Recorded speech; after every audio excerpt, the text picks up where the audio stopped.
ओम ब्रह्मा मुरारे त्रिपुरांतरकारी भानु शशि भूमि सुतो बुधश्च गुरुश्च शुक्र शनि राहु केतव सर्वे ग्रह शांति करा भवन्तु। नमस्कार, स्वागत है आपका आचार्यवाणी में। मैं आचार्य डॉक्टर विक्रमादित्य आपके साथ हूँ। देखिए, आज हम उपस्थित हैं कन्या राशि वालों के लिए प्रभाव कैसा रहेगा मंगल के परिवर्तन का। मंगल का जो परिवर्तन हो रहा है और विशेष तौर पर जो हुआ है परिवर्तन, सिंह राशि में मंगल का पदार्पण हो रहा है कर्क राशि से निकलकर, वो कैसा रहेगा। मंगल कर्क, जब बात करें हम कन्या राशि वालों के लिए 12वें भाव में चले गए हैं मंगल, और कहाँ का बड़े इंपॉर्टेंट भाव के स्वामी हैं। आपके अष्टम भाव के स्वामी हैं और साथ साथ आपके तृतीय भाव के स्वामी हैं। तृतीय भाव के स्वामी मंगल जो हैं वो आपके 12वें भाव में जाकर स्थित हो जाएंगे। मंगल अभी तक चल रहे थे पिछले 50 दिनों से कर्क राशि में, और कर्क राशि के मंगल विशेष तौर पर सबसे क्षीण कमज़ोर माने जाते हैं। जैसे मंगल आप समझें विशेष तौर पर मेष का स्वामी है, मेष राशि का, और वृश्चिक राशि का स्वामी है। इन राशियों में आकर अपने शुभ प्रभाव में होते हैं। वहीं मकर में आके मंगल उच्च के हो जाते हैं। यदि हम बात करें तो मंगल कर्क में आके बहुत क्षीण हो जाते हैं, कमज़ोर हो जाते हैं, और बिल्कुल मंगल सेनापति हैं, साहस के प्रतीक हैं। और जब वो कर्क में चले गए थे तो आपने देखा होगा कि हतोत्साहित, मन में काम करने का प्रभाव ही नहीं हो रहा था। लाख प्रयास करने के बावजूद भी वो धीरे धीरे काम हो रहे थे, हिम्मत बिल्कुल अंदर से टूट गई थी। लेकिन अब एक मंगल में परिवर्तन आ गया है। मंगल सिंह राशि में प्रवेश कर रहे हैं 1 जुलाई को सुबह 4 बजे के आसपास। उसके बाद मंगल करीब करीब 18 अगस्त तक यहीं रहेंगे। लेकिन आपके 12वें भाव में मंगल चले गए। 12वें भाव में मंगल का प्रभाव क्या शास्त्र के अनुसार से बताया गया है, ऐसे में शत्रुओं से कष्ट उत्पन्न करने के योग दे देते हैं। साथ साथ विशेष तौर पर एक बात समझें कि कई बार क्या होता है कि ऑपोजिट सेक्स से भी कुछ ना कुछ क्लैश होने के योग बन जाते हैं। अट्रैक्शन तो होती है, लेकिन अननेसेसरी उसके कारण से कुछ ना कुछ क्लैश, आपस में मनमुटाव, संबंध, यानी एक दूसरे का दबाने का प्रवृत्ति उत्पन्न हो जाती है।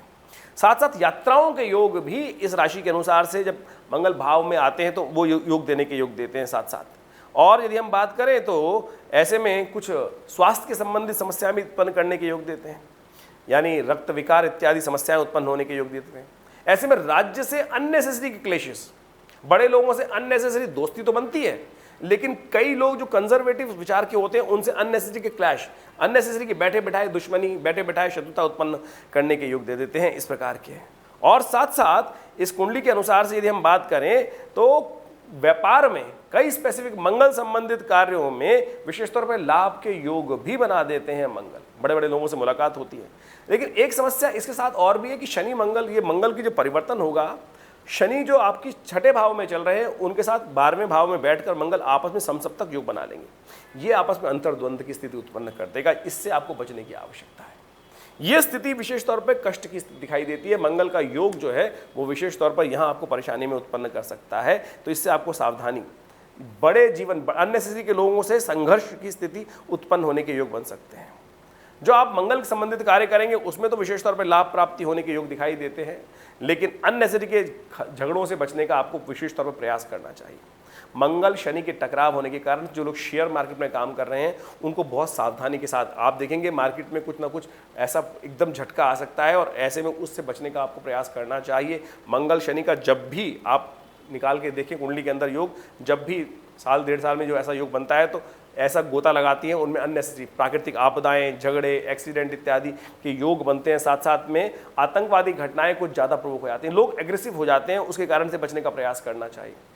सामाजिक तौर पे अशांति का वातावरण, दंगों का वातावरण और खास तौर पे ऐसी स्थिति बन सकती है। इसके साथ साथ एक समस्या और भी आ रही है। ऐसा समझें कि शुक्र महाराज जो हैं वो भी परिवर्तन की तरफ जा रहे हैं। वो मंगल के साथ 12वें भाव में आ जाएंगे।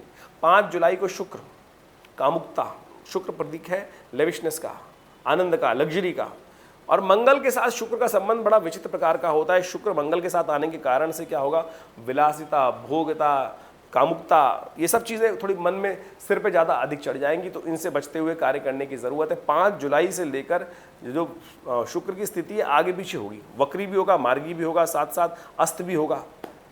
तो ऐसे में बड़ी सावधानी के साथ समझ लेना चाहिए। 5 जुलाई को मंगल और शुक्र की युति हो जाएगी 12वें भाव में, और उसके बाद 23 जुलाई को शुक्र वक्री हो जाएंगे, और 7 जुलाई को वक्र गति से चलते चलते वापस कर्क राशि में पहुंच जाएंगे।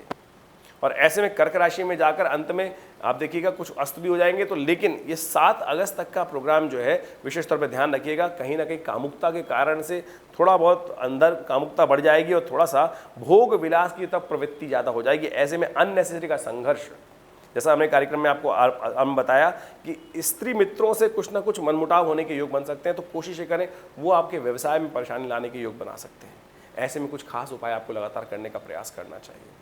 एक तो सबसे बढ़िया श्रेष्ठ उपाय यह है गरीब परित्यक्त महिलाओं की सेवा, ऑपोजिट सेक्स जो है, गरीब परित्यक्त व्यक्तियों की सेवा। गरीब परित्यक्त जो भी व्यक्ति मिल जाए, आदमी हो तो स्त्रियों की सेवा अवश्य करने का प्रयास करें। कोई बेचारी किसी प्रकार से त्रस्त है, समाज में कोई दिक्कत है, तो ऐसे में विधवा आश्रम जो है वहाँ पर कुछ हेल्प कराने का प्रयास करें, उनका अपनी तरफ से सहयोग करने का प्रयास करें।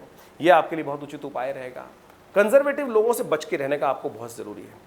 स्वास्थ्य के मामले में थोड़ा गाड़ी वाड़ी चलाते हुए बड़ा सावधान रहें, एक्सीडेंट होने के योग दिखाई देते हैं। ऐसे में आपको विशेष तौर पर ध्यान रखना चाहिए, मंगल के मंत्र का जप करना चाहिए। ओम क्रांग क्रीं क्रौंग से भौमाय नमः, इस मंत्र का जप करना बहुत ज़रूरी रहेगा, अन्यथा अननेसेसरी कष्ट होने के योग बन सकते हैं। ऐसे में कम से कम शनिवार के शनिवार हनुमान जी को खासतौर पर चोला भी चढ़ा दें, ये बहुत श्रेष्ठ उपाय है। हनुमान जी की कृपा से आपके लिए विशेष तौर पर परिस्थितियों को ठीक करने का रास्ता मिल सकता है। सुंदरकांड का पाठ कर लें और साथ साथ एक काम और कर सकते हैं अपने कष्टों को दूर करने के लिए। ऐसे में भगवान शिव पर आपकी राशि के अनुसार उपाय बता रहा हूँ, बिल्वपत्र अर्पित करें। देखिए सावन का महीना आ रहा है, इस दौरान में 4 तारीख से सावन का महीना भी शुरू हो जाएगा। 4 जुलाई से 1 तारीख को ये युग बनेगा, 4 तारीख से सावन का महीना भाग्य से शुरू हो रहा है।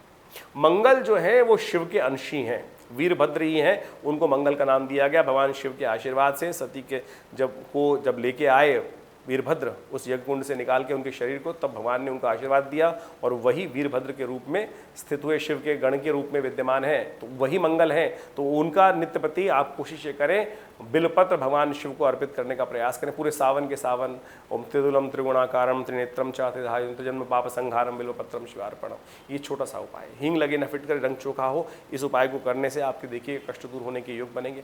हमने विवेकानंद योगाश्रम में खासतौर पर अपने आश्रम पर बहुत विशाल भगवान का शिवलिंग विद्यमान है। भगवान शिव का समस्त शिव जो परिवार है वहाँ उनका सुंदर तरीके से अभिषेक किया जाएगा नित्य प्रति। इस बार सावन सौभाग्य से 60 दिन का है, वैसे तो आमतौर पे 30 दिन का 29 दिन का ही होता है, लेकिन इस बार क्या है कि लंब का महीना उस सावन के महीने में पड़ रहा है। भगवान ने हर जगह रास्ता बना रखा है, तो हमने नित्य प्रति भगवान का सुंदर अभिषेक रखा है। पूरे 60 दिन तक भगवान का रुद्राभिषेक चलेगा।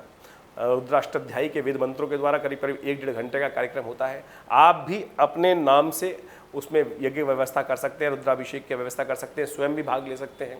उसके लिए आपके सामने नंबर स्क्रीन पे चल रहे हैं, फ़ोन पे कर आप अपनी स्थिति को समझने का प्रयास कीजिए। बहुत विचित्र स्थिति है ग्रहों की, यदि आप थोड़ा सा अपने आप को डायरेक्शन दे दें तो इस स्थिति को बहुत बढ़िया बना सकते हैं, लाभ की स्थिति उत्पन्न कर सकते हैं। जो बुद्धिमान है उसका लाभ लेने का प्रयास कीजिएगा। आपके साथ भगवान का आशीर्वाद रहेगा। धन्यवाद।